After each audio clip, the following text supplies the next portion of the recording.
Привет, друзья! Вы покупаете квартиру или решили построить дом. Как ответить на все главные вопросы, которые вас волнуют? Во сколько обойдется ремонт? Как вообще будет выглядеть ваш ремонт? Как объяснить строителям, что нужно делать? Как контролировать работу строителей? Как понять сроки?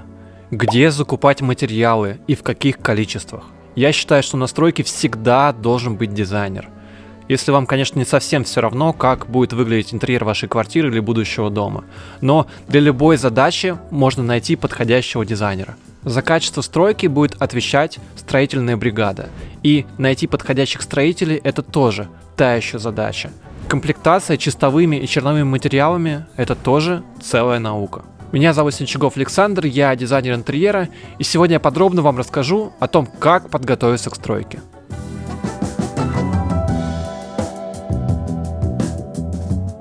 Надеюсь, что среди вас есть мои будущие заказчики. Хотя наверняка моя дизайн-студия может подойти не каждому, и на это есть множество причин. Но я уверен, что это видео будет полезно всем. Если вы готовитесь к ремонту, то это видео сэкономит множество времени, денег и нервов. Расставьте эти слова в порядке ваших приоритетов. С чего начать подготовку к ремонту? Многие начинают подготовку к ремонту с поиска строителей. Об этом у нас есть несколько видео и даже целый отдельный подкаст. Первый вопрос, который чаще всего задаю строителям те, кто ни разу не сталкивался с ремонтом: сколько будет стоить мой ремонт? Но ни один нормальный, порядочный строитель не сможет дать вам ответ на этот вопрос. Это все равно, что спросить, сколько будет стоить автомобиль. Но вам надо сказать, какой автомобиль, какие у него характеристики, функции, наполнение, объем двигателя, множество параметров. Без этого вам можно назвать любую цифру. Сделать точную оценку будущего ремонта строители могут, только взглянув на дизайн-проект.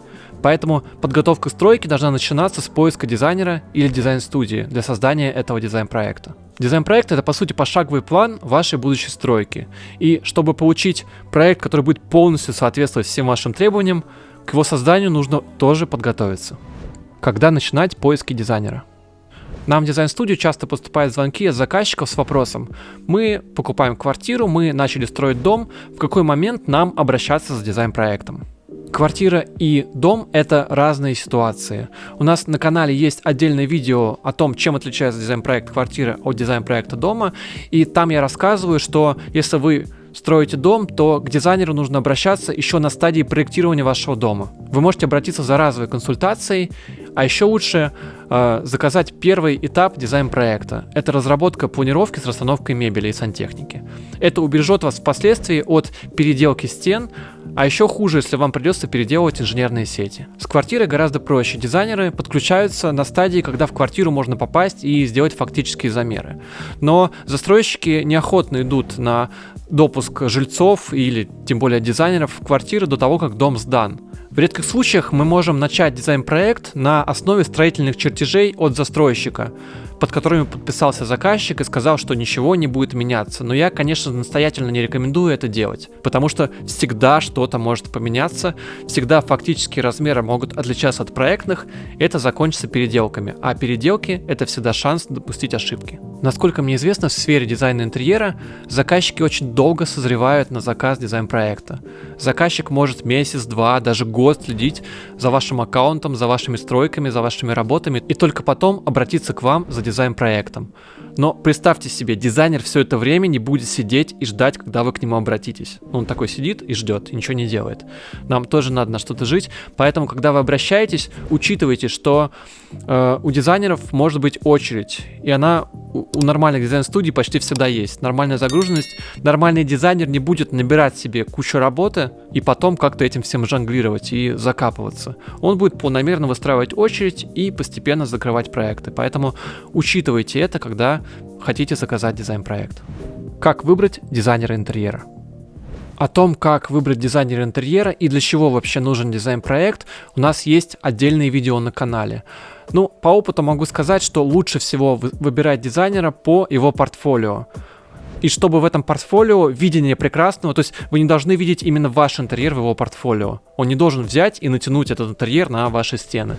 Вы должны видеть, что у дизайнера схожи с вами ценности и ощущения прекрасного. Видение прекрасного у всех совершенно разное, и это нормально. Иначе бы дизайнеры остались без работы. Обязательно обратите внимание, чтобы в портфолио у дизайнера были фотографии реализованных проектов. Это говорит в первую очередь о том, что он может довести дизайн-проект до реализации. То, что он работает с материалами, с заказчиками вашего уровня. Потому что в противном случае никто не знает, чем закончатся эти 3D-картинки, которые, в принципе, все сейчас научились красиво рисовать. А уже во вторую очередь нужно обращать внимание на интересные дизайнерские приемы. Я повторюсь, опытный, хороший дизайнер, он никогда не будет брать готовый интерьер и натягивать его на ваши стены. Он разработает именно ваш интерьер для вас. Как подготовиться к началу дизайн-проекта? Вы выбрали дизайнера, с которым планируете работать. Как подготовиться к первой встрече? На самом деле, опытному дизайнеру нужно не так много, чтобы понять, с каким объектом он будет работать. В идеале, конечно же, выехать на объект и встретиться там с заказчиком. Глаза у людей совершенно по-другому горят, когда они рассказывают про свою будущую квартиру, что они хотели бы здесь видеть, какой они видят стиль, объем. И дизайнеру очень важно тоже побывать на объекте, посмотреть какие-то вводные инженерные системы, посмотреть стороны света, что за окном, как выглядит архитектура дома. Это тоже очень важно. Я считаю, что в интерьере нет неважных вещей, и внешний дом должен присутствовать в интерьере. В написании вашего интерьера каждая мелочь имеет значение. Для первой встречи, если нет возможности встретиться на объекте, то вам необходимо иметь хотя бы план квартиры, и опытному дизайнеру этого достаточно, чтобы понять, как будет выглядеть ее объем. Как остаться довольным после работы с дизайнером интерьера? По опыту могу сказать, что самые тяжелые заказчики — это те, кто говорили на первой встрече: «Я не знаю, чего я хочу». И хорошо, если заказчик полностью доверяет своему дизайнеру, доверяет все решения и быстро с ними соглашается. Но чаще всего это заканчивается перебором разных вариантов, и каждый из этих вариантов заказчику не подходит. Ну, это просто вот из моего опыта. Дизайнер в этом случае должен угадать концепцию, которая вам понравится. По сути, он должен залезть в голову и считать информацию. Таких технологий, к счастью, может быть, а может быть, к сожалению, еще нет. Вторая крайность — это когда заказчик знает, чего он хочет полностью. Когда он использует дизайнера просто в качестве живого карандаша. И я не очень понимаю, зачем обращаться к опытным дизайнерам в таком случае. Наймите себе студента, и он будет вашим планшетом. Для создания качественного дизайн-проекта нужно составить правильное техническое задание. И если оно будет расплывчатым и нечетким, то вы получите такой же расплывчатый дизайн. Опытные дизайнеры уже знают, как правильно составить анкеты, как правильно задавать вопросы, чтобы получить более-менее четкое и однозначное техническое задание. Определите бюджет. Разочарование в ремонте, да и во всем жизни, связаны с несбывшимися ожиданиями. Это очень тяжелая ситуация, когда заказчики изначально не обозначили бюджет, и в итоге после нескольких месяцев работы над дизайн-проектом вы начали считать бюджет ремонта, и вы понимаете, что вам не хватит денег на реализацию квартиры вашей мечты. Очень распространенная ситуация, когда заказчики приходят к нам в студию, показывают интерьер своей мечты, и очень удивляются, когда мы называем цену за метр и говорят, что я думал, что этот ремонт стоит в 5 раз дешевле.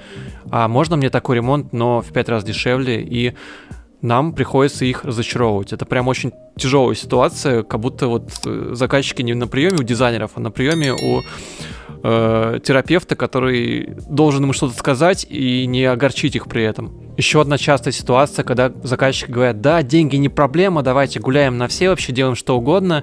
И в итоге, когда мы считаем бюджет, то оказывается, что деньги — это проблема. Поэтому очень трезво оценивайте свои финансовые возможности. Любая вещь стоит своих денег. И если вы нам правильно назовете ваш бюджет, то мы вам сделаем правильный дизайн-проект, который вы сможете потом реализовать. Еще иногда заказчики говорят, что бюджет мы вам не назовем, но главное не экономить на важных позициях. Безусловно, это правильный подход, но бюджет все равно нужен. Но без бюджета мы не сможем вам создать цельный реализованный проект. Перед началом дизайн-проекта обязательно определитесь с рамками бюджета на ремонт. Будьте конкретны в техническом задании. Дизайн интерьера многим кажется чем-то субъективным и нематериальным. Есть отдельная категория людей, которые считают дизайнеров чем-то близким к тарологам или к другим инфо-цыганям, которые продают воздух. На самом деле дизайн интерьера — это очень прикладное искусство с максимальной долей конкретики. Невозможно нарисовать и потом построить что-то там.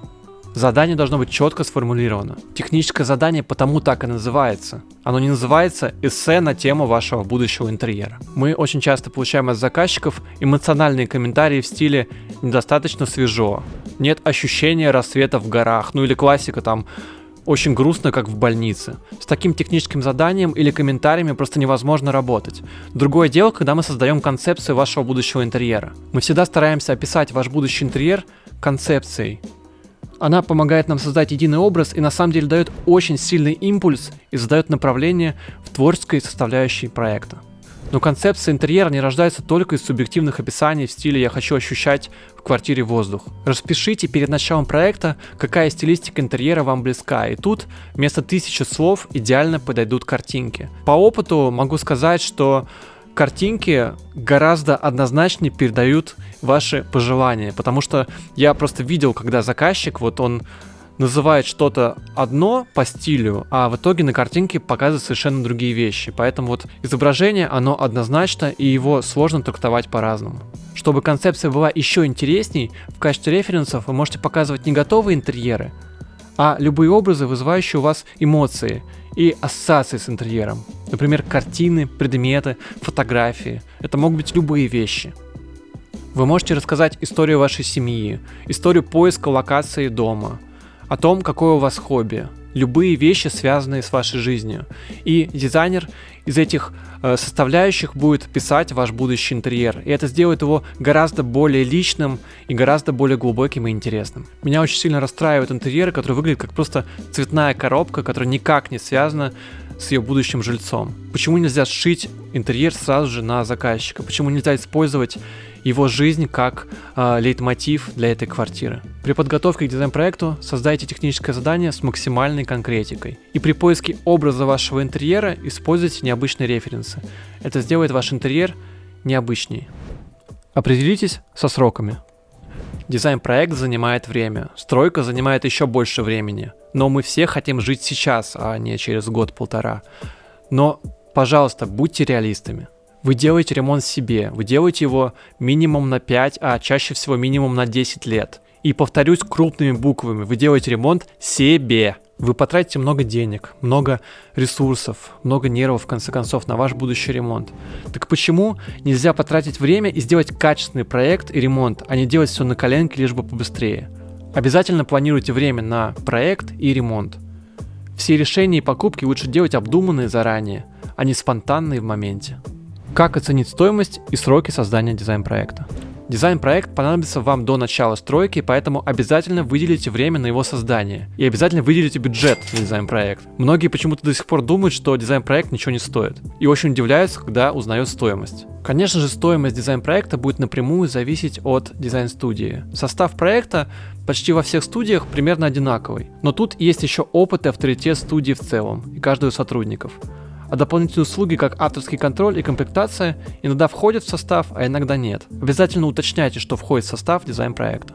Нам часто задают вопрос, почему дизайн-проект стоит так дорого. Но я могу сказать, что в стоимости нашего дизайн-проекта нет каких-то маркетинговых наворотов и добавочной стоимости. Хороших дизайнеров на самом деле очень сложно найти, как бы банально это ни звучало. И чтобы не утонуть в работе, приходится повышать стоимость. Но если посмотреть на это без эмоций, а из холодного расчета, то можно понять, что дизайнер сэкономит вам очень много времени и, главное, денег. Но всегда можно найти дизайнера под свой бюджет. Дизайнеров сейчас реально много. Но чем ниже стоимость за работу, тем больше вероятность нарваться на неквалифицированные кадры. Срок создания дизайн-проекта зависит от состава работ и загруженности дизайн-студии. Когда дизайн-проект будет готов, единственное, о чем вам останется побеспокоиться, это найти надежных строителей. Ну и, конечно же, выделить деньги в размере бюджета на ремонт. А все остальные вопросы, которые мы перечисляли в начале нашего ролика, будут закрыты дизайн-проектом. Если вы с чем-то не согласны или вам есть что-то добавить к этому ролику, то обязательно пишите в комментариях. Я всегда отвечаю на большинство вопросов. Всегда читаю все комментарии. Многие об этом знают. Если видео было полезным, то обязательно поддержите его лайком, подписывайтесь на наш канал, чтобы не пропустить новые ролики. Ну и, конечно же, переходите во все наши социальные сети, подписывайтесь на нас. Там очень много всего для вашего вдохновения. До скорых встреч, друзья. Пока-пока.